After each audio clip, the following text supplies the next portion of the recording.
TokenTap tutorials, the checkout area. The checkout area mimics a point-of-sale terminal within TokenTap for token redemptions. Use it to process sales from your physical reward shop while deducting tokens from student accounts in real time. There are a few prerequisites to use the checkout area. Checkout must be enabled for administrators. You have a physical reward shop where students spend their tokens in person. An administrator must be able to allocate a small amount of time to record student purchases, to act as the store clerk.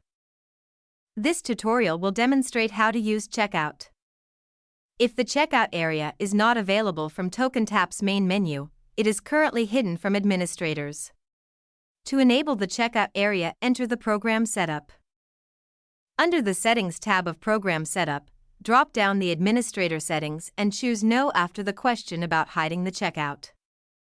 Save your changes and return to the main menu. Now let's process some transactions for our example student by entering the checkout area. First, find the student making the purchase, Johnny Bravo in this case, and click the cash register icon next to his name. The list of rewards available for purchase will then be displayed. Before adding anything to the cart, verify the correct student is checking out.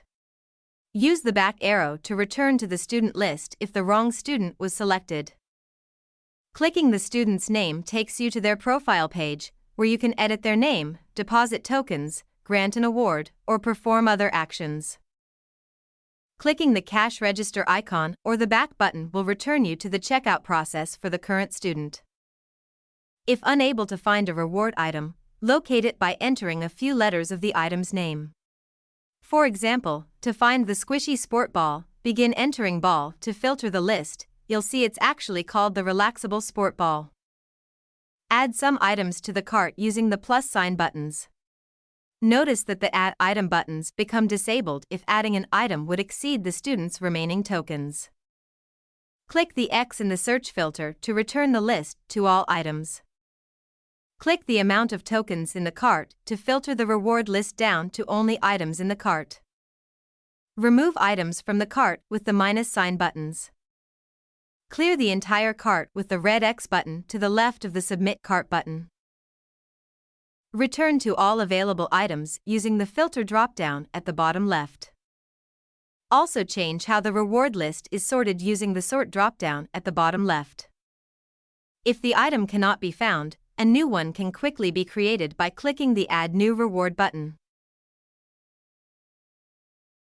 Enter the reward item's name as best as it can be described in the fewest words possible. Enter the price in tokens for each item. Optionally enter a description and category. If understandably in a hurry, leave them blank. Click the Save button and the rewards profile page appears. Leave the image and other details alone for now, except consider making this item hidden from the online reward shop if your online shop is very active. Click the back arrow button to return to the checkout page. The new item should now be available for purchase. Add one to the cart. If all the cart items appear correct and final, click the Submit Cart button.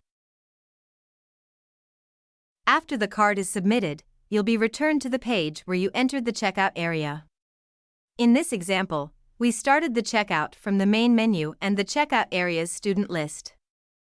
The checkout area can also be accessed from the student's main grid if the cash register button is enabled under the student's grid's Set View button. Additionally, the checkout's cash register button is located on the student profile page in the top right corner with the other shortcut buttons. Under Johnny Bravo's ledger, the latest transactions display the items that were in his cart at checkout. The reward item's ID is listed in case the item's name or unit price changes. If the quantity purchased was greater than 1, that is displayed too. Thank you for watching the checkout area tutorial.